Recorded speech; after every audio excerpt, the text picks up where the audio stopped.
Coming to you live from the Egopolis Tower, this is the SPlatZones.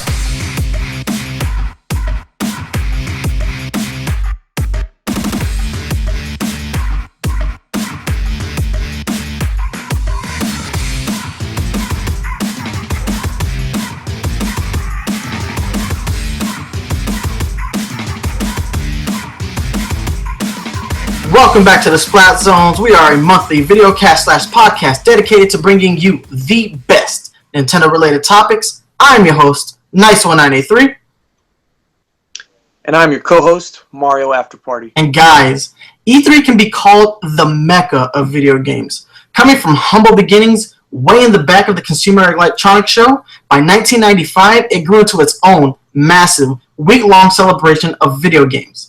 Nintendo has a long and storied history at E3, from the unveiling of the Virtual Boy at the very first E3 to debuting Amiibo in 2014. Nintendo's presence at E3 has also changed. They have moved away from the flashy stage shows to the pre-taped digital events, and adding Treehouse Live, which is a week-long play session dedicated to showing off games in a more intimate fashion. E3 is a make-it-or-break-it situation for every gaming company. This is where you come to determine whether or not you're going to be financially successful as a platform for at least the next 12 months. And with Nintendo back into a corner, they've made some pretty questionable decisions. In this episode, MarioAfterParty and I will discuss Nintendo's presence at previous E3s and where they stand here in 2016. But before we do all of that, we gotta go ahead and move into the Nintendo News Report. So, a lot of stuff happened this month, but I thought we'd pick something a little bit obscure and very fresh way to start this news topic. Nintendo and Vans have collaborated to bring us some apparel. And there are some kick-ass sneakers in this line. Loafers, moccasins, sandals. If you put it on your feet, they are selling it. And these designs are incredible. I love the Mario high top sneakers. Those are just some of the sickest pair of kicks I've ever seen. I sent you the links 2 weeks ago? Those are some badass sneakers, and it is definitely what Nintendo needs to do to go ahead and cross promote their brands. Last month we speculated that Splatoon was the perfect merchandising, extravaganza that Nintendo had on their hands. Clearly, you see I'm rocking the squid shirt, squid cap, little squid buttons. That's right, looking fresh. Everybody knows we got to stay fresh here at the SPlatZones. But still, we thought it was limited to Splatoon, and now Vans is doing standard NES and Nintendo characters. There's a pair of sneakers that have the NES controller brushed onto them. The Duck Hunt sneakers with the camouflage, very sick. Very cool way for Nintendo to go ahead and say, hey, we have really popular IP, and now you can rock that gear. So what do you think about that, man? I think it's great. Anytime that they bring any kind of clothing or video game merchandise to the United States, it's great because a lot of times that stuff doesn't make it overseas. Yeah, I wholeheartedly agree. And we are recording this episode June 1st. These sneakers will be out in stores June 3rd. So you already know my ass is going to be at the mall when they open, hitting up the Vans store and saying, yo, let me get that 9.5. There's a lot of things coming out in the upcoming month, June or July, because we got those Callie and Marie amiibos, right? But that's July, right? That's July, man. I'm my heart aches for those amiibo. And then for all the Splatoon fans, we got Sheldon's Picks Part 2 coming out on June 7th, which I'm really looking forward to because they finally came out with the new Aerospray and they finally came out with the new NZAP, which, all the new weapons they've released, they have never guns in that series. So I'm looking forward to Sheldon's Picks Part 2. Yeah, man. So much cool Splatoon stuff coming out. And Guys, since we're on the apparel talk, Hot Topic is carrying Splatoon gear for both men and women. So go ahead, you can pick up your little squish shirt like I did today, and you can just go ahead and stay fresh with us. You ain't getting this ball cap though. You got to go to Nintendo New York to get this. Sorry, guys. That being said, one more thing. Just want to keep it on the apparel. Ladies, I know you lovely ladies listen to the show. Target has Splatoon PJs coming out just for you. So all my little video game nerd girls, go ahead, get your sexy on with some squids. All right, moving on to story number 2. This one actually tripped me out. I didn't expect there to be any kind of backlash with this. Back in February, Nintendo gave us the news that they were going to have 9 total languages for Pokemon Sun and Moon, which is a lot. But apparently in Hong Kong, there is protests going on about how the localization for this version of Pokemon will be different from previous iterations. The previous iterations translated into local Chinese dialects, which probably was a nightmare for the localization team. I don't know how many different dialects there are of Chinese. Probably way too many, for one game. So they're moving on to the simplified Chinese, and, they're protesting. They don't want this. I mean, they've been playing their Pokemon games the way they've been playing them, and they want things to stay the same. Apparently it's because there has something to do with because the dialects are so different between regions, that what it does is there are little local things to each region that will get lost in the simplified Chinese version of the translation. So yeah, people aren't happy, they're protesting, and I kind of don't blame them. If I spoke more fluent Spanish and then you told me you were going to go with the more traditional Spain Spanish, which is more honorific and doesn't have we don't say things the same way in the Puerto Rican Spanish that they do in the Spanish, the Spaniard Spanish. So if I was playing that game in full Spanish, I would feel not burned, but I would feel I wouldn't be happy because the things just wouldn't match up the way that I would expect them to. Well, I think because it's Hong Kong that's protesting, and Hong Kong already feels like China is taking things away from them one by one, so they don't want to lose, their localization for a Pokemon game, even though it's not China's fault. But back in 2014, Hong Kong had some serious violent protests against China because they were holding an election, and China was allowing them to have an election, but they were picking the candidates for that election. So it wasn't truly democratic. So the fact that Hong Kong is going to have to just have a game in simplified Chinese, I kind of get it, the tensions between the mainland and Hong Kong, but really I think it has more to do with their relationship with China than the fact that it's just simplified Chinese. Couldn't tell you. Honestly, I couldn't tell you. Like I said, maybe it's because, I do, have a Spanish-speaking background, and knowing how different Spaniard from Spain Spanish is from, the dialect that we speak in Puerto Rico, completely different. Completely different. Like, when I talk to a Spaniard in Spanish, I have no idea what they're saying. They also talk really fast. Really, really, really fast. And this kind of moves into our next subject. What are we playing this month? But I will say that that's true with the localization, just because I know in Xenoblade Chronicles for the Wii or the 3DS, the localization team was British English. All the voice actors were British. So when I was playing through that game, it's still an enjoyable game, and it's an awesome RPG if you haven't played it yet.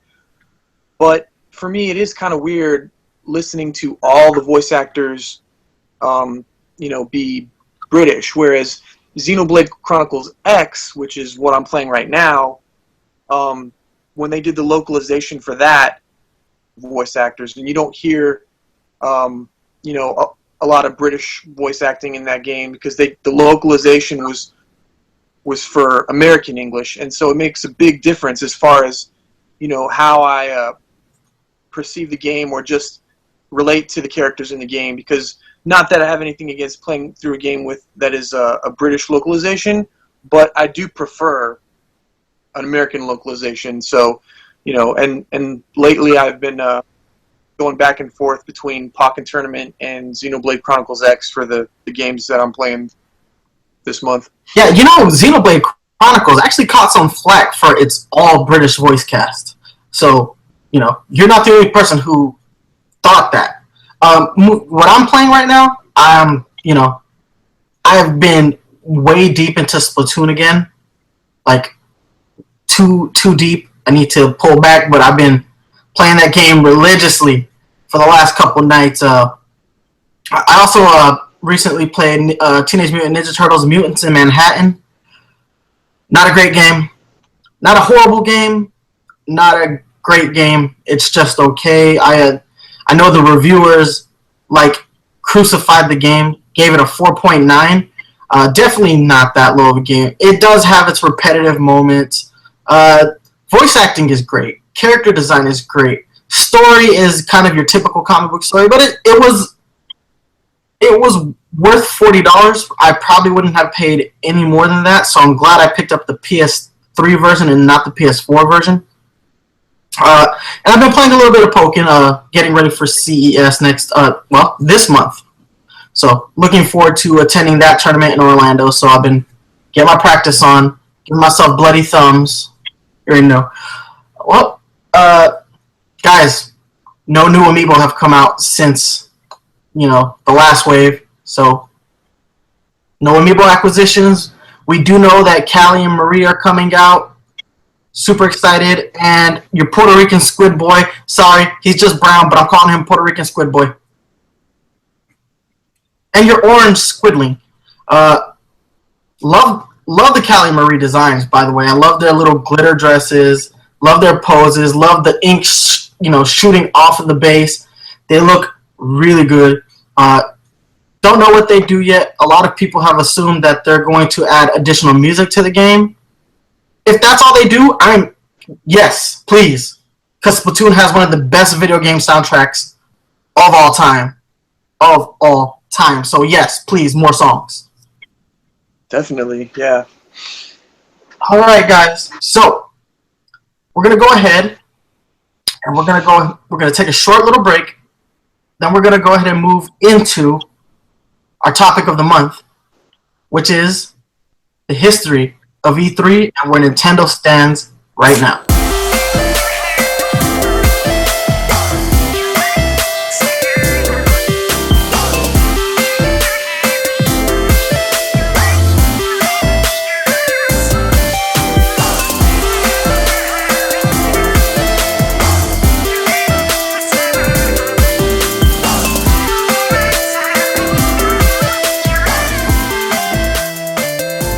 And guys, we are back. So, we have a little funny story to tell before we get into our topic of the month. You know, MarioAfterParty and myself, we kind of work these episodes, we write these episodes in advance to an extent. You know, we usually have about anywhere between 3 to 5 months of topics in advance that we're going to talk about. For this one, I had originally envisioned us doing a pre-E3 speculation episode where we would go ahead and guess which games Nintendo would unveil at E3. Nintendo killed that dream very early last month when they said Zelda would be the only playable game at E3. First off, that made my heart sink, and I was thinking, they were very specific in their words. They said the only playable game at E3. So maybe they'll have like some demo reels, they'll have some stuff, they'll have something else there. We'll see a digital presentation like we saw the last couple of years. No digital presentation has been announced, and E3 is like 2 weeks away. They would have announced something by now if they were going to show anything more. So I think all we're getting at E3 is just Zelda. Oh, and the Treehouse Live, which they started back in 2014, will be taking the spot of when Nintendo usually posts the digital event, or previously when they had their press conferences. So we're not going to see anything new. So that kind of killed the dream for a pre-E3 speculation episode. So what we decided to bring you was Nintendo and its history at E3 and things that they have unveiled, and to see how the company has changed the way that they view E3. So I'm excited about this. We were able to save this E3 episode, and MarioAfterParty. You excited for this, bro? Yeah, I didn't have any guesses anyway for what they were gonna bring to E3, but okay, I did have one guess. I had one guess that I just want to throw out there because it needs to happen.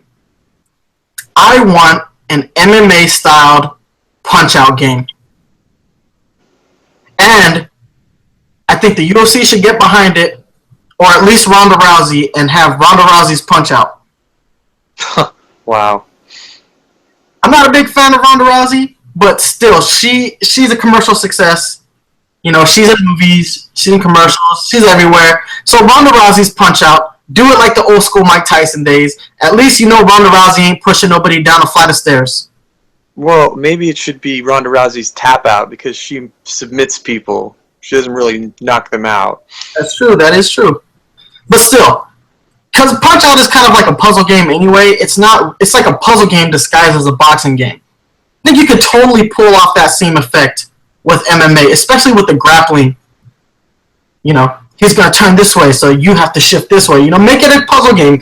Totally want that game to happen. Nintendo, please tell me you're listening to me right now. MMA Punch-Out featuring Ronda Rousey. Make it happen. Not Conor McGregor, Ronda Rousey, or John Jones.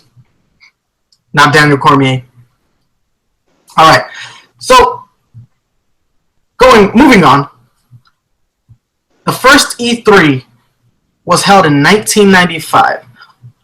A little backstory is that E3 didn't exist until that time because they were video games and the way they presented them was part of the overall Consumer Electronics Show, which happens annually now. It used to happen twice a year in the 90s. There was one in the summer, one in the winter. Now there's just one for the whole year. And that's where they unveil all the cool stuff that you want to buy. Apple used to go there. They don't go there now. They have their own keynotes. Microsoft typically goes. You see a lot of cool stuff. A lot of indie startup companies trying to show off. They unveil their products there. CES very important to the consumer electronics world. That being said, E3 was the video game developers saying we want our own thing. We don't want to be in the basement. We don't want to be in the back. Tom Kalinske, who I had the pleasure of interviewing last month, was quoted as saying, "You had to walk through the porno booths just to get to the video game section of CES." So picture that. You got to walk through porn to see video games. It's no wonder why politicians think that video games are corrupted, because you had to walk through porn to get to it. That being said, Nintendo's first E3, kind of lackluster. At that E3, they announced that the Virtual Boy would be coming out that holiday season.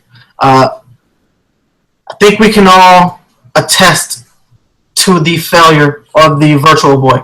A cool concept, but it seems like it was, it's 2016 now, so it was 21 years ahead of its time for the consumer market. VR is becoming popular now. Nintendo kind of spearheaded that and killed it all with one fell swoop. They actually they did that in response to the fact that they were delaying the Ultra 64, which would become the Nintendo 64. So they just needed a console because the PlayStation was on the horizon, and so was the Sega Saturn, and Nintendo had just spent the last 5 years battling with Sega very viciously in the 16-bit era. You have anything to say about the Virtual Boy at all? No. I mean, it's interesting now, like 20 years later, that virtual reality is starting to become popular again. But it's, we have the technology today to make it enjoyable, and it just wasn't around back then. So, unfortunately, Nintendo failed. I have two VR devices for different types of experience. I have the Samsung Gear, and then I have a rinky-dink, like, plastic shell that plays cardboard apps. Very cool. It just goes to show you how powerful a system actually needs to be to really do VR, and ultimately Nintendo just wasn't really willing to give a console that kind of power. So, moving on to 1996, we have the first major console reveal at E3. They brought out the Nintendo 64, which is, one of the best gaming systems Nintendo has put out. I know a lot of people disagree with me, but I think the library for that system speaks for itself, man. You got Star Fox 64, Mario Kart 64, Ocarina of Time, GoldenEye, like some really good games on that system. But yet they unveiled it there, and they brought some nice games. They brought some nice games to that E3. Super Mario 64, which was at the time revolutionary for the Mario franchise, because we had only seen Mario running around left and right. Now we're getting Mario in full polygonal 3D with beautiful shading, nice textures, and the world was really pretty. In hindsight, it's kind of an ugly Mario game, but at the time, that was pretty revolutionary. But yeah, that was at a time when Nintendo was leading the industry as far as the technology was concerned. Their systems had the best hardware. They had the most updated specs. Graphically, it looked great. And for its, that Nintendo was still pushing the limits of what a console could be in those days. Whereas today, when you think about which companies are, doing the most to create the best technology, you think more about Sony and Microsoft. Yeah, and to go back, Nintendo caught a lot of flack for the 64 because ultimately they didn't move from cartridges. They stayed with cartridge when Sega and Sony were coming out with disc-based systems. That being said, the 64 is more powerful than the PS1. The PS1 runs at like 32-bit. They just, the disc formatting allowed for way more space. And, I'm really hard-pressed to find a game that looks better on the PS1 than on the 64. But that being said, because it was so much easier to develop on discs, and you could have things like full soundtrack recordings on those, ultimately it gave the PS1 a giant push. 1997 was a good year if you like tech demos. 1997 was a year. You got two big ones. The Ocarina of Time and F-Zero X. I'm kind of not a huge fan of the F-Zero series. I see the appeal behind it, but I'm more of a Mario Kart racer. But man, seeing Ocarina of Time, I remember seeing the screenshots for it in GamePro. Guys, if you don't know what GamePro is, you gotta hit up some Wikipedia. Because GamePro was my jam back in the day. We're old. There used to be these things called video game magazines. What is magazine? Can I read it on tablet? Yeah, physical copies of these magazines, not digital copies. What does physical mean? No, but I remember seeing the screenshots in GamePro. GamePro didn't always have the best screenshots, and that game still looked freaking beautiful. And then that year we also saw Banjo-Kazooie for the first time, which is one of Rare's greatest games. You know, if you follow Rare gave us Battletoads. Not really, but really. They gave us the Donkey Kong Country series, which I love, by the way, because if you think about the Donkey Kong Country series, it's amazing that the designs that Rare came up with really stood the test of time. Like, Donkey Kong hasn't changed his appearance since Donkey Kong Country. They kept him relatively in line with how he looks in that game, and I think that's a testament to how timeless that Rare's Donkey Kong is. And I have some great memories playing Rare games, and Banjo-Kazooie is kind of like the natural extension of that. It's like Donkey Kong Country meets Mario 64. You got your two protagonists. You got Banjo, you know, the bear, the grizzly. You have Kazooie, the bird. I don't know what kind of bird it is. But that was one of my favorite 64 games. Really, really good. Sequel, not so much, but really good. Moving on to 1998, this was probably the biggest E3 for Nintendo up to this point. We got some console reveals. The Game Boy Color. Took us, you know, the Game Boy came out in 1989. We didn't get a color Game Boy until 1998. 9 years with no color. The Game Gear was doing it in 1991. That being said, the Game Gear had horrible battery life. Yes, it did. Yeah, but we got color with no backlit screen. Oh no, I had a Game Gear. I mean, it was a great system. No, I'm talking. The Game Boy Color had no backlit screen. It had color, but they didn't backlight the screen, so it really muted those colors. Yeah, but because of Pokemon, which was revealed at E3 1998, it kept it alive. Yes, sir. Also, you know, to stay with the console reveals, they revealed the Game Boy printer and the Game Boy camera. By the way, Game Boy camera was the smallest digital camera you could get in 1998. Smallest digital camera you could get in 1998. Probably not if you consider the fact that you were plugging it into the Game Boy brick if you had the original version. But if you had the Game Boy Pocket version, I guess you were solid. And that year they revealed the Pocket Pikachu, which is the Pikachu digital pet. It basically had a little accelerometer on it, and it tracked your steps. You played with your Pikachu, you fed your Pikachu. Not as interactive as a Tamagotchi, but it did have like the benefit of connecting to the Pokemon games through infrared tech that was featured on the Game Boy Color and was featured on the Pocket Pikachu device. I had one of those. So we also had some game reveals. We had 12 Tales, Conker 64. Conker was a little spin-off. We saw him in Diddy Kong Racing. This game was actually the precursor to Conker's Bad Fur Day. They got, you know, another Rare game, and people hated it. It was too cutesy. It was too much for kids. And Rare got a lot of poor feedback on this 12 Tales Conker game.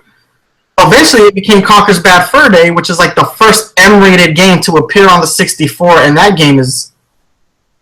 I mean, by today's standard, that game isn't so bad, but back then, that game was really, really bad.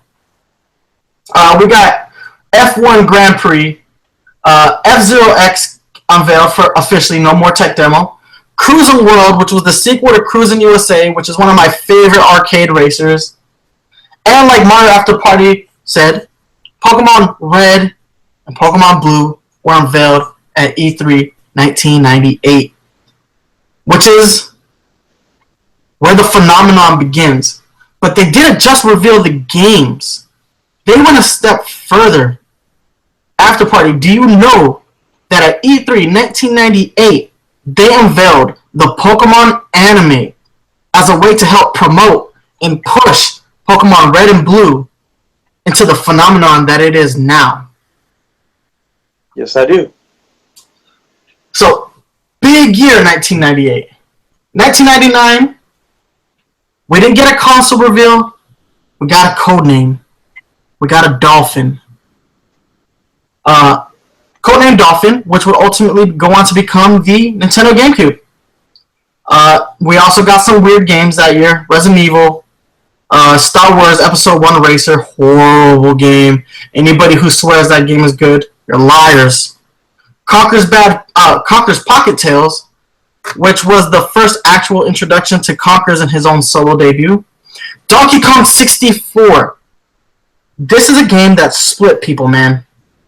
People either love Donkey Kong 64 or they hate it. Did you ever play this one?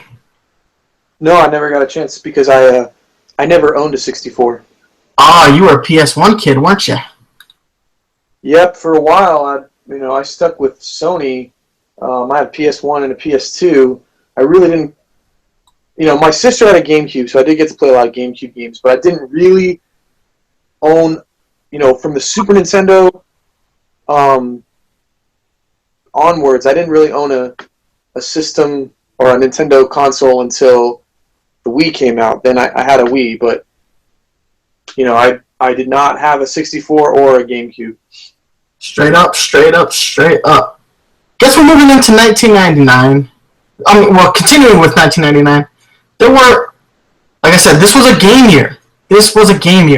Excitebike 64, which, sequel to Excitebike. Not one of my favorite games. Jet Force Gemini, which I've actually never played, but I heard great things about Jet Force Gemini. Mario Golf. Mario's first foray into sports games. Mario Golf. This game had a lot of charm. I actually enjoyed Mario Golf, and I don't like golf games. I never played a Tiger Woods game. Never, played any of the other PGA Tour games. They don't appeal to me. Mario Golf was charming and kind of fun. Perfect Dark, which is like the pseudo sequel to GoldenEye because they lost the rights to make James Bond's games. One of my favorite games of all time announced at this E3, Pokemon Snap, man, which is like our first official Pokemon spin-off game. This was a great game, man. I loved taking pictures of all the Pokemon. I really did. We also got Pokemon Stadium, Pokemon Yellow, which was designed to bring us a version of the Pokemon game that was more in line with the anime. So you actually play as Ash in this game. Similar to the anime, you get all three starters, but you start initially with Pikachu, and he refuses to go into his Pokeball, and he follows you around the game as long as you have him in the party. And if you put him away in the Pokebox, he gets mad at you when you take him back out. This also introduced us to Surfing Pikachu, which we totally need to get that Pokemon back. We totally need a Pikachu that knows the move Surf. StarCraft 64 was out that year, and one of the most popular Nintendo franchises of all time debuted at E3 1999. Super Smash Bros. There are so many good things to say about that first game. I mean, by today's standards, it's slow, it's kind of ugly, but man, I poured hours into that first game playing with my brother, all my friends, the neighbors. Man, anybody who would challenge would get got at Super Smash Bros. 64. One of my favorite games of all time. I can't say enough good things about that game, man. Yeah, it was a big year for Nintendo, and really almost every E3 that Nintendo has revealed something for. There have been iconic games and consoles throughout the years, and you can look at almost every E3 and see something in there that is just a classic game.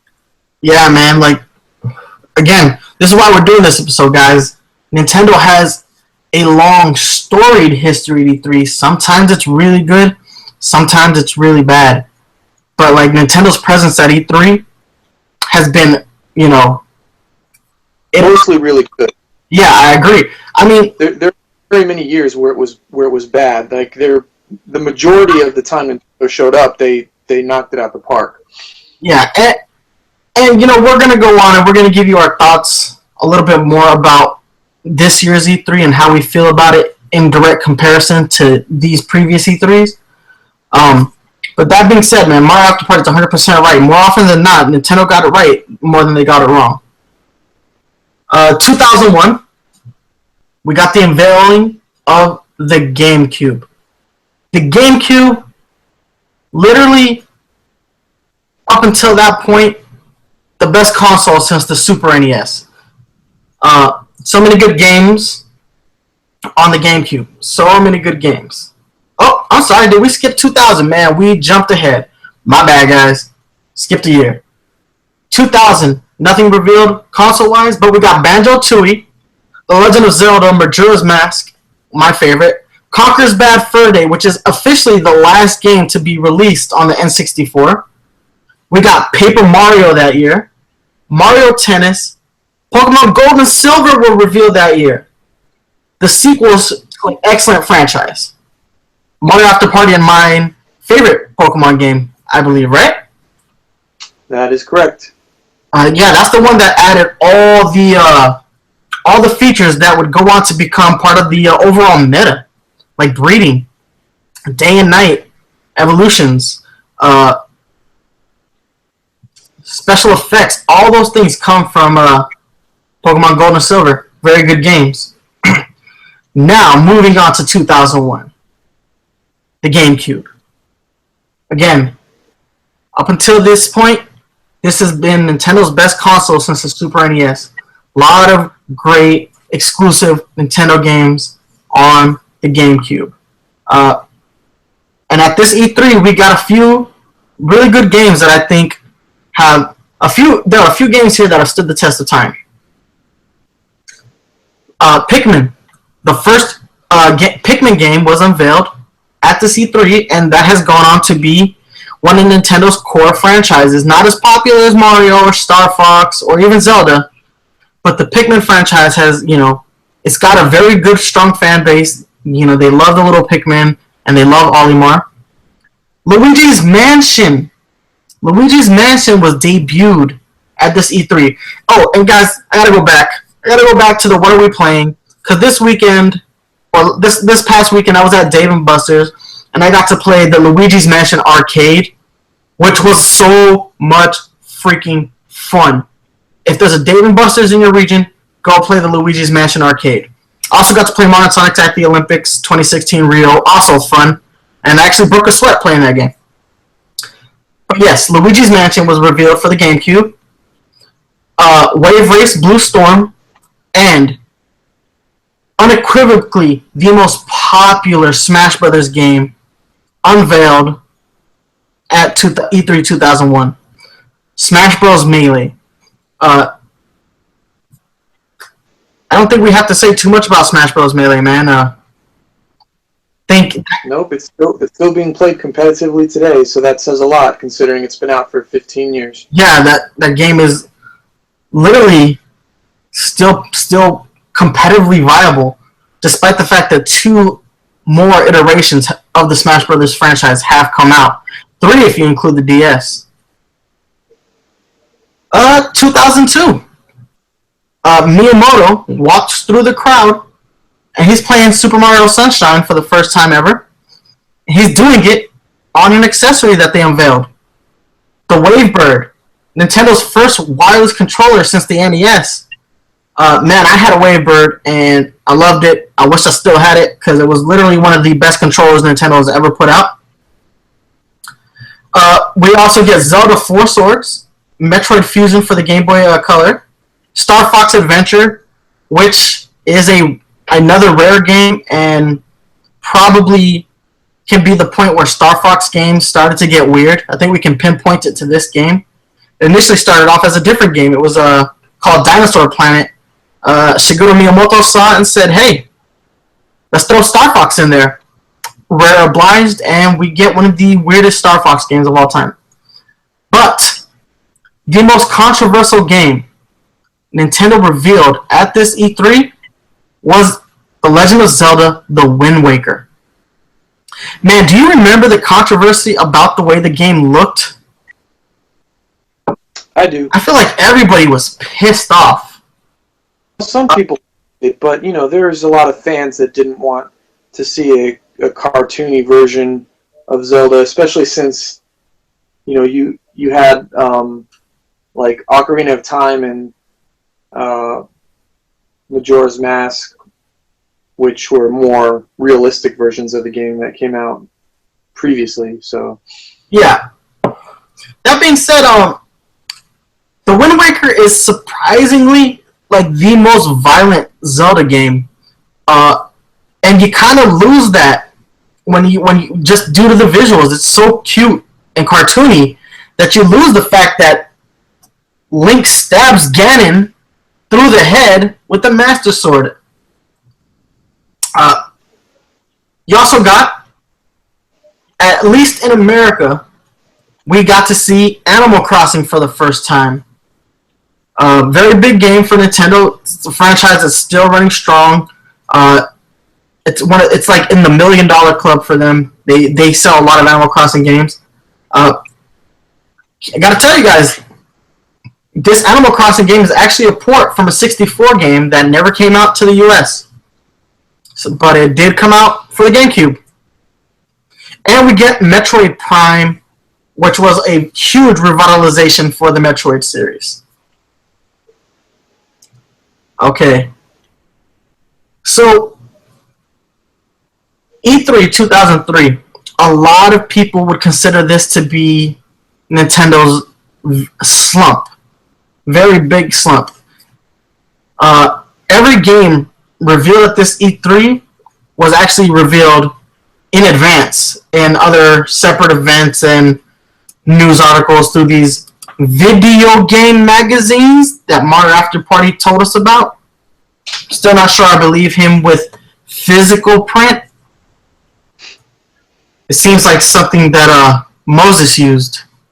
It's probably in a museum somewhere, I'm sure. Do they need to be preserved? Not really. Is this like the Shroud of Turin, where we have to keep it in an airtight case? No, I wouldn't go that far. Alright, E3 2003. The only new game unveiled at this was Pac-Man Versus. Actually, one of the better Pac-Man games. But they did show off some other games that were previously there. Mario Kart Double Dash, which is the best Mario Kart game outside of Mario Kart 8. I stand by that. I stand by that. I want the two racers mechanic to come back. Screw anyone who disagrees with me, okay? Stand by that. The Pac-Man Versus, like, it feels like it's an incomplete name. Pac-Man versus what? Other Pac-Man. Well, normally when you have... I don't know. It felt like an incomplete year for Nintendo, and the only game that was revealed that was new felt like it had an incomplete title. But that being said, though, that being said, the games that actually were shown, even though they were previously shown, they're all like really good games. Pikmin 2, Mario & Luigi Superstar Saga, which is a great successor to Mario RPG.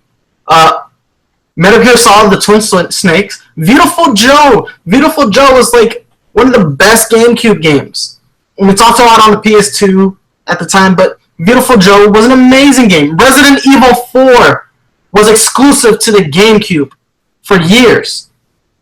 Resident Evil 4, which is the best Resident Evil game. And by the way, it's better on the Wii than it is on the GameCube, but Resident Evil 4 was unveiled, or was a great game shown at this E3.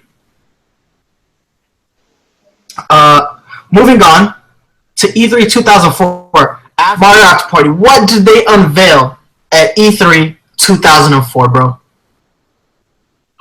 They unveiled the Nintendo DS. The greatest Nintendo handheld console. The natural evolution of the Game Boy. Unveiled at E3 2004. Dude, I was a launch DS guy. I loved my DS Fat. The DS Lite, I loved it too, But there was just something about the ugliness of the DS, the original DS. It was gray, it was blocky, it was huge, but man, was that a great thing to experience for the first time. I really did love my DS. And we got some games that year too, man. Twilight Princess was the last game they actually unveiled on stage. I love the way they did that. They had like the drummers playing the theme from Conan the Barbarian, and then they had this great footage for Twilight Princess, which is one of the darkest Zelda games, and definitely what the fans wanted after Wind Waker. They wanted a darker, more adult Legend of Zelda game, and they got it with Twilight Princess. We also got The Legend of Zelda The Minish Cap, which continues in the Wind Waker style. Kingdom Hearts Chain of Memories, the first Kingdom Hearts spin-off game. Now there's like 1,000 Kingdom Hearts spin-off games, and if you don't play them all, you don't get the full story. Come on, Square. Just give us Kingdom Hearts 3, and let's move on with our lives. Donkey Kong Jungle Beat. Now, this was a cool game. And again, goes to show how differently Nintendo was thinking about games at this time. This game has you remove traditional controllers, and you played a pair of bongo drums with a little microphone in the center, and you had if you wanted to make Donkey Kong go left, you had to hit the left drum. You want to make him go right, you got to hit the right drum. You want him to clap, you clap, and the clap sends shockwaves, killing enemies. Then you have to punch bosses in rapid succession, so you're like banging the bongo drum. One of my favorite Donkey Kong games, and it was actually made by the team that would go on to make Mario Galaxy. First Donkey Kong game not made by Rare in that style, because they kept the Rare style for Donkey Kong, but removed. Rare had been sold to Microsoft at this point in time, and the Mario team picked up this game. Very good game, man. I don't have a lot of bad things to say about the game. Metroid Prime Hunters will unveil for the DS. Super Mario 64 DS, Steel Dagger, and WarioWare, all for the DS. Some really good games. So, E3 2005, not a big year as far as what they were showing, but they did show us, we did get a code name, the Revolution. They said they were going to revolutionize the way we play games, therefore, codename Revolution. This was the Wii, guys. This is the first hearings of the Nintendo Wii. And we got the Game Boy Micro, which was a miniature Game Boy Advance that had interchangeable faceplates. Kind of a flop. DS was kicking everything's ass at the time. Nintendo couldn't even compete with their own handheld. The DS was so good. Got some good games that year. MarioAfterParty. I know what your favorite game for E3 2004 was, so go ahead and let the world know. You mean 2005? 2005, I'm sorry, yes. Yeah, Mario Kart DS, which, even though Mario Kart 8 comes close, Mario Kart DS is my favorite iteration of the Mario Kart series. Such a good game. Let's talk about what this game brought us.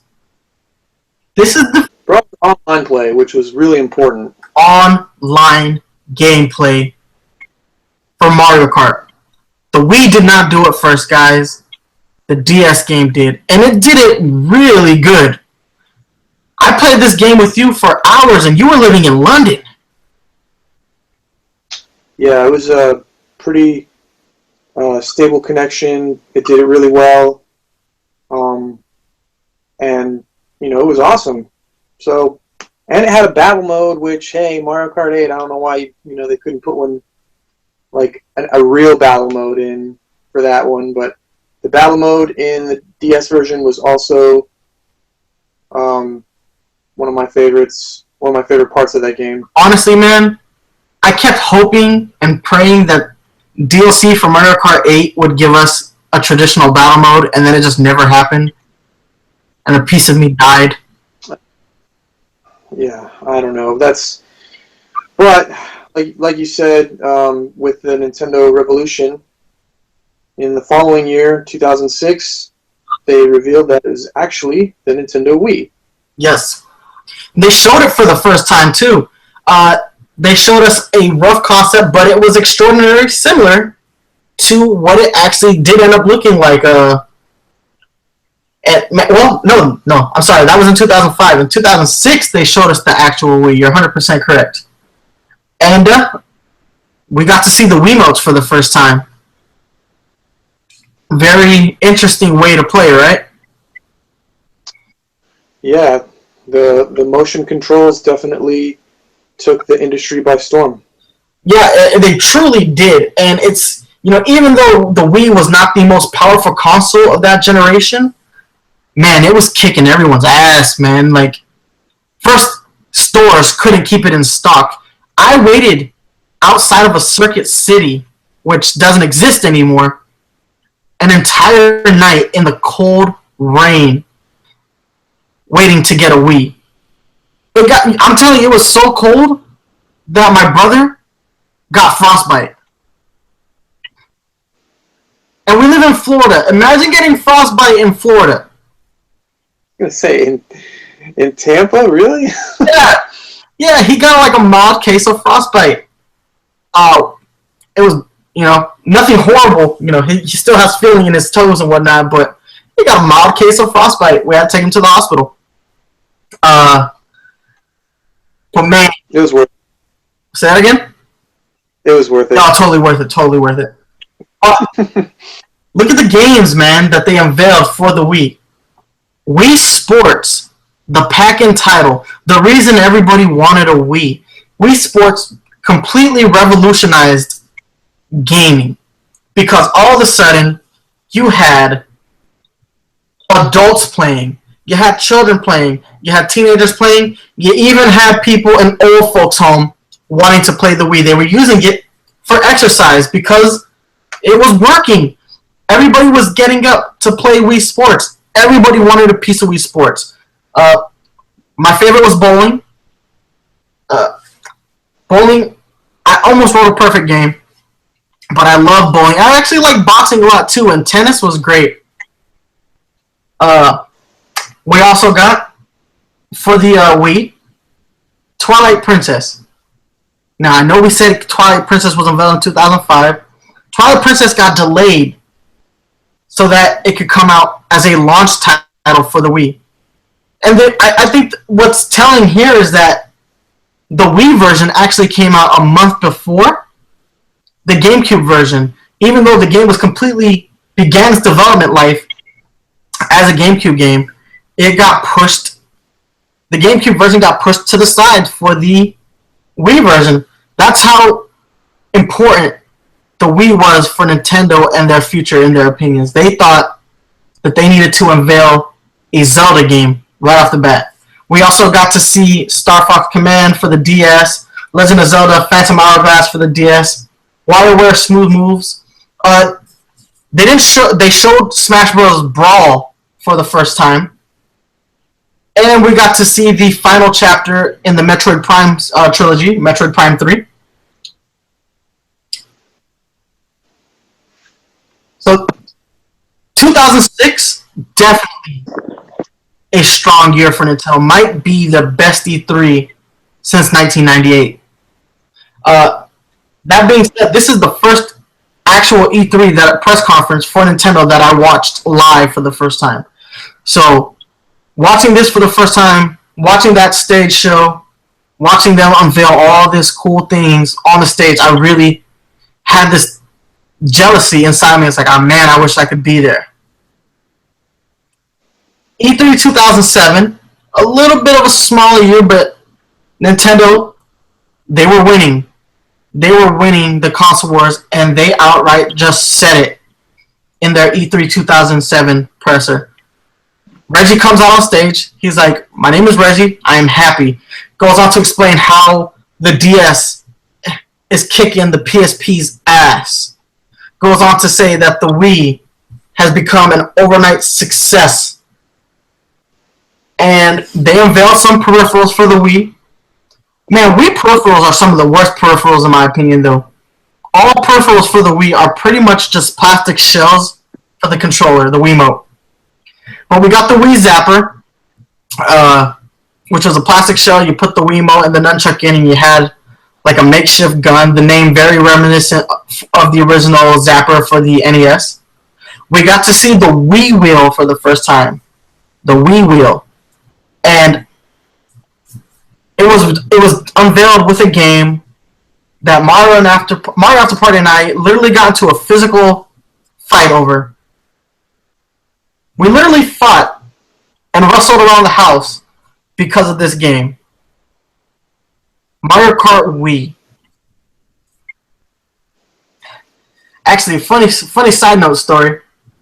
Mario AfterParty was living in London for a little while, and we were playing Mario Kart, and he would always do really bad. I'm like, dude, why are you always coming in like last? He was like, it's this damn wheel. I can't use it. I was like, why don't you just use the Wiimote and nunchuck? Greatest Mario AfterParty response ever. You can do that? Just a funny moment in time. I cracked up. Funnily enough, we were actually using our DS's as phones, too, while we played Mario Kart. I don't even remember that. I remember it very vividly because I got a good laugh out of it. Whenever you make me laugh real hard, I tend to never forget it. Mm-hmm. Then promptly, Mario AfterParty got really good at Mario Kart. Like, it was almost an immediate transition. He's like, horrible, and then out of nowhere, he's playing phenomenal. I'm like, okay, I have to cheat to beat him. Bananas! Bananas all over the bridges. Alright. We also got Wii Fit that year. Sort of an extension to Wii Sports. Only with, yoga. Not a big fan of this game. I do actually own it. I do see the physical benefits of having Wii Fit because you're kind of playing your exercise, and it's very distracting, and some of those exercises are actually pretty intense. So I don't regret the purchase. It's pretty much kind of my go-to scale to see how fat I'm getting. All right. So from 2008 through 2010, Nintendo continued to stay on course, releasing many quality games, such as Smash Bros. Brawl, which, although it was the most criticized game in the Smash series, was still a good game. Super Mario Galaxy 2 in 2009, and then also Kid Icarus Uprising in 2010. What was important about 2010 was that they also revealed to us the 3DS, which was the next step in the progression of Nintendo's handheld series. Completely agree, man. The 3DS, going into its 5th year, I feel weird about the 3DS, man. Like, if the DS was an unequivocal success, the 3DS had, like, nothing but roadblocks at the beginning. But very important. Right. It started off as a flop, and everyone in the industry pretty much already, condemned it to being a failure, and it ended up turning around into a hugely successful system, and it's still successful, and it's one of the bright spots as far as Nintendo's concerned for, releasing new software, since we all know the Wii U is not going to be getting much more until the NX comes out. Very true, very true. All right, moving on to 2011. We got to preface this by saying in 2011, Nintendo unveiled Nintendo Directs for the first time. And what Nintendo Direct essentially does is that they give you mini E3s, sometimes even longer than their stage shows, running at like 45 minutes to an hour. And what they do is they show you new games new features, and just overall new content that Nintendo's releasing. And they do it in this very good way of presenting it directly to the consumer. Well, and this is important because 2011 is probably one of the most pivotal years, because it starts to change, and Nintendo's reliance on E3 to put out information for their games now is not as important, because they can release the games or the information about their games and their consoles whenever they want. They don't have to wait till E3. They can do it when they're ready to do it, whether it's, before or after. And so the Nintendo Direct presentations are a big step in Nintendo taking control of how they put their information out to the industry. You're 100% correct. And to even further that point, moving on to 2012, Nintendo had an E3 stage show. They had a stage show. But moment of note, something significant was that they did not talk about the Wii U console at all during the stage show. They were silent. They only spoke about the games that were coming out for the Wii U. They didn't speak about what the console could do. We didn't talk about the controller at all. Not during the stage show. 2 days before E3, on a Sunday, they had a Nintendo Direct, and that Direct was where they gave you all the information about the console. They told you every detail about the controller, what the controller was capable of. They told you that the controller can make phone calls or Skype calling or whatever it is. The Wii channel for that. Miiverse. All this stuff unveiled 2 days before E3.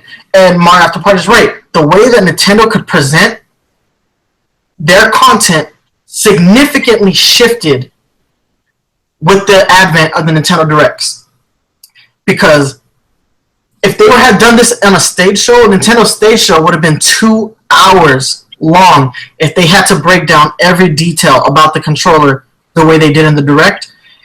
And they opted out. They just said, hey, pre-E3 event, here's a video that details the Wii controller, the Wii U controller.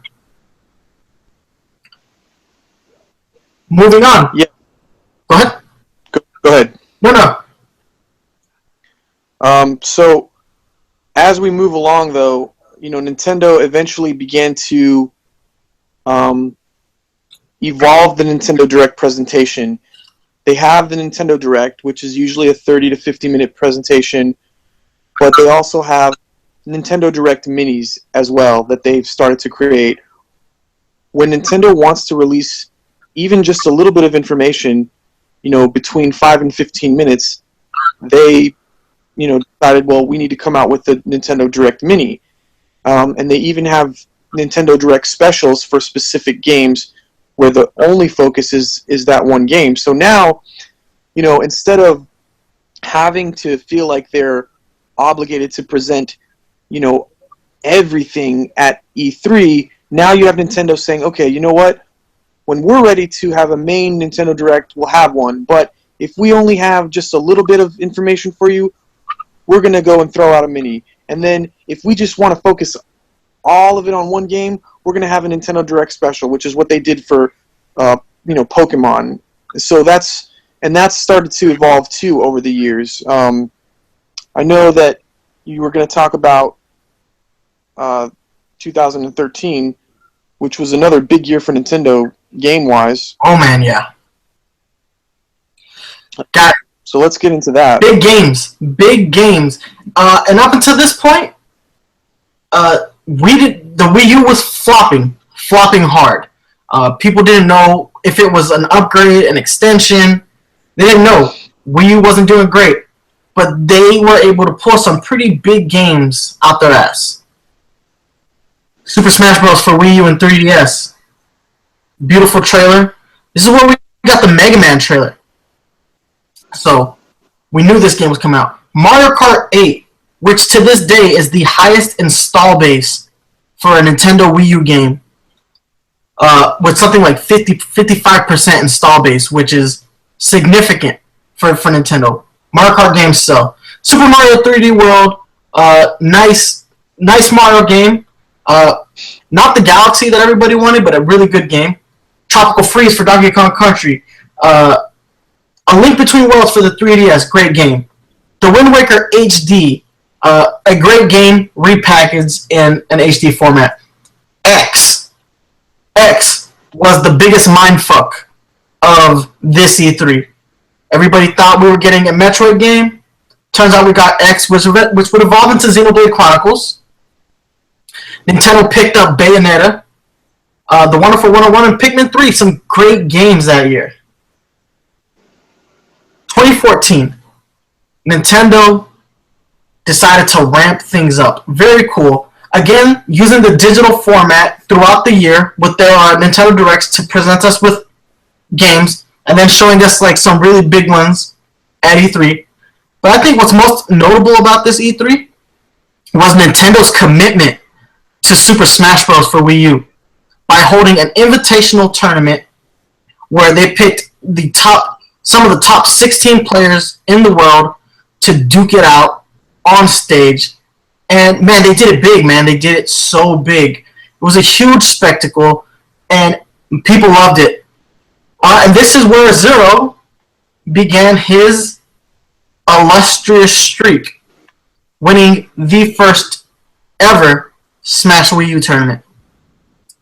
Well, and it's the beginning of how Nintendo started to use E3 for other purposes other than, going ahead and putting out information about games or consoles. Now they're, using it as a way to promote their tournaments. And in 2015, you have the return of the Nintendo World Championships. First time in 25 years. We haven't had one for 25 years. And that was a huge thing, too, because it's continuing Nintendo's support of competitive gaming. Not just that, but it was a good way just to make people feel good about Nintendo in an era where they're not. Like, it's almost a red herring.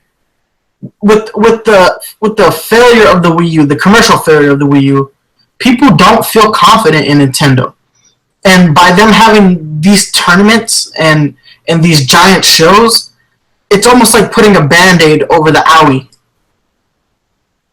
Right. And now that we've gone all the way throughout the years from 95 to 2015, you can see that the evolution of Nintendo's use for E3 and what importance it holds for the company has changed. It's gone from being a platform to advertise all of their best games that are going to be coming out later that year and all of the new information about the upcoming consoles to something that is now more of a supplement to the Nintendo Direct, which has become the center for Nintendo's information and the way that they put everything out to the fans and the consumers. So you have Nintendo Direct kind of becoming the new number one important way that Nintendo holds their presentations, and E3 is now just something that it's just gonna be a supplement, which is why it's kind of interesting to see what will actually happen at this upcoming E3 for 2016, because it's like, where do they go from here next? I mean, what are your thoughts about that?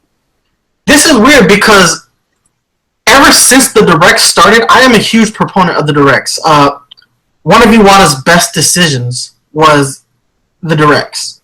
That being said, it's kind of sad that one of Iwata's best decisions isn't actually video game related, but still.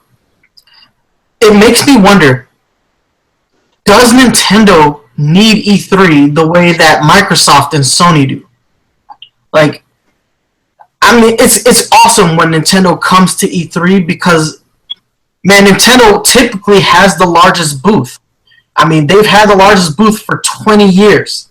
Nobody outsizes Nintendo. They put so much money behind the spectacle of E3, and that's always something they've been very good at. Was promoting the games at E3 with like special places where you can take pictures with a giant sculpture of Mario or a giant Pikmin, or being able to play Star Fox Zero in an R-Wing like they did last year. They have always made a huge spectacle about E3, and I don't think this year is actually going to be any different. They're saying that this year they're bringing us an immersive Legend of Zelda experience. What that means to me is that they're basically going to build Hyrule where their booth will be. I expect to see statues of Link. I expect to see statues of Zelda, Ganon, whoever else is in this game. I expect to see Nintendo blowing things out of proportion. The difference here from any other E3 is that we are not going to see anything but Zelda. The spectacle will still be there, but it just doesn't have the caveat of we see all these other amazing games that Nintendo has, or lackluster games, because they haven't always gotten things right. But we always see something else. This is the first year where we're only seeing one game, and I think the reaction that the people have had has been relatively negative, because we want the NX, but we don't want it at the expense of our Wii U, if that makes any sense at all. We want the new, but we don't want to sacrifice what we invested our time and our money and our effort into. When I buy a video game console, I think of that as an investment for the next 5 to 7 years. The Wii U did not deliver on that investment, unfortunately. It is the best Nintendo console, in my opinion. There is nothing... Nintendo has never had a console as good as the Wii U. But it just wasn't a return on investment as far as the games, and the third-party support. That being said, we're actually not even getting any information on the NX, which I also think has people very scared, but... Well, and that's because of the Nintendo Direct. Nintendo is most likely going to hold out for when they're ready to put that information out, because if they're not ready to do it at E3, or maybe they want it to be exclusive to a Nintendo Direct, they're going to wait until they're ready. And what I failed to mention earlier was that Nintendo also has control over which regions get that information, because even though they had a Nintendo Direct for Pokemon Sun and Moon that was broadcast to all the regions, a lot of people don't realize that there are some Nintendo Directs that only come out in Japan. There's some that don't actually get released in North America because they're talking about games that really are only important to the Japanese market. For example, they did a Direct for Monster Hunter 4G. That was only released in Japan. It was not released in any of the other regions. So now Nintendo can control which markets get which information, or which markets get which presentations. So they have a greater control over the information that they put out to the consumers. 100% correct, man. It's the Directs fulfill E3's current role, and I know it seems odd to say that Nintendo doesn't need to be at E3, but they don't really need to be at E3. I mean, we all have just taken Nintendo's presence at E3 for granted for 20 years. For 20 years, we could count on Nintendo to be there, to unveil, and to shock and surprise us. And that, who's to say that this Legend of Zelda presentation that they do doesn't shock and awe us? It's just not what we're used to. Now, Sony and Microsoft, I think they're in a different place, is that they can have their own events, but I think for them, E3 is a lot more crucial. They need to be there. They need that fan experience. They never, when Nintendo abandoned the stage show, those two companies stayed the course. They stayed doing live stage presentations despite, all the things that could go wrong in a stage presentation, like you don't get the crowd reaction that you want, or bugs that are visible to the crowd and to the people streaming at home. Nintendo not only gets to control the content, but they control what you see. So if there are glitches or bugs in the game, you're not going to see them like you would in a stage show presentation like what Microsoft and Sony do. They're going to show you the best part of whatever demo they have available via that Direct. They're going to show you the prettiest version, and Microsoft and Sony don't get the opportunity to do that because their content, because of the stage show, isn't controlled as tightly as what Nintendo's doing. Yeah, that's a good point. And just kind of to, bring the whole thing full circle, this year at E3, I'm still, excited to see what they have to offer, even if it's just about Zelda.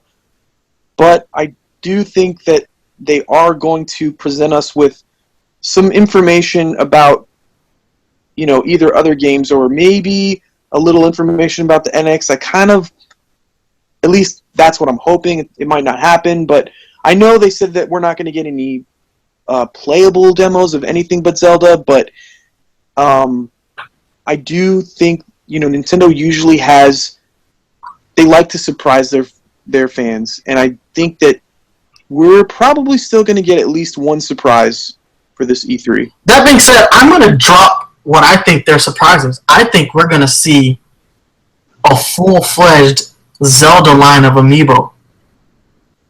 Full-fledged Zelda line of amiibo that are going to look fucking badass. They're probably going to do something insane, but I'm looking forward to seeing them unveiling some amiibo. Fingers crossed, I really would like them to drop the NX. Just like something, just give us some kind of hope that there's some kind of NX news at E3. You're right, though. Nintendo does like to pull things out of their pocket. I mean, think of how they unveiled us the DS. They pulled it out of a pocket. Think about how they unveiled the Wii. They pulled it out of a pocket. They like to pull shit out of their pockets, man. Nintendo always has a trick up their sleeve. I expect to see them drop one pretty big announcement at E3. If only one, that's what I expect. I mean, they've never shown us otherwise. Even years where the thing didn't turn out to be great, they did always show us one more thing.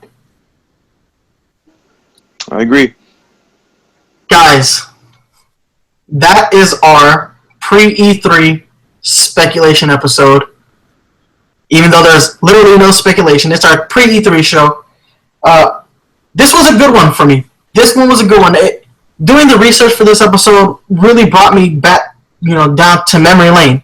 Got to walk down memory lane, and I got to remember how I felt seeing and hearing about these amazing games and amazing consoles for the first time.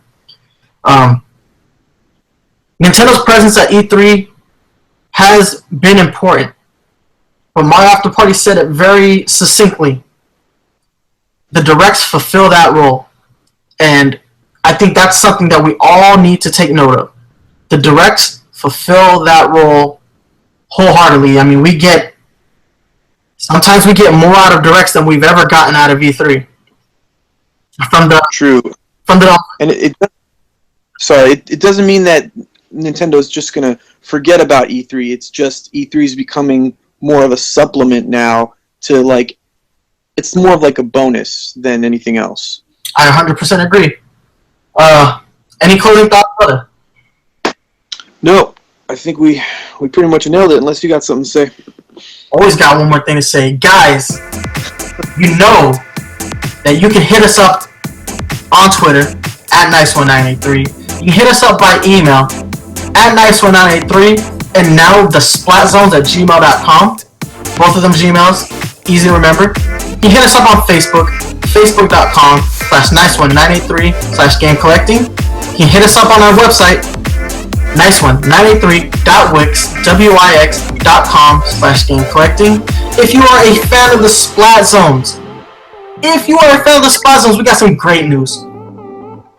We are on iTunes for you to download. We are on Stitcher Radio for you to stream, and we are now on Google Play Music. For all you Android listeners, you don't have to go to an aggregate website to listen to us. You can hear us on your device native. That is something that I'm super excited to unveil here and now. We are on Google Play Music. We've been there for 2 weeks. I didn't let the cat out of the bag. I wanted to wait till we record another episode of the SPlatZones. We're on Google Play Music. Go ahead and download us there, and you can check us out on the new video stream that we brought to you last episode on YouTube.com. So we are everywhere for your listening satisfaction, guys. And if you like the music, don't forget to check out Game Chops on YouTube and listen to all of the video game remix that he has up on his page. Absolutely. Guys, that's going to be it for this episode of the SPlatZones. MarioAfterParty, you got anything left to say? Man, you already know. Stay fresh. Stay fresh. Deuces.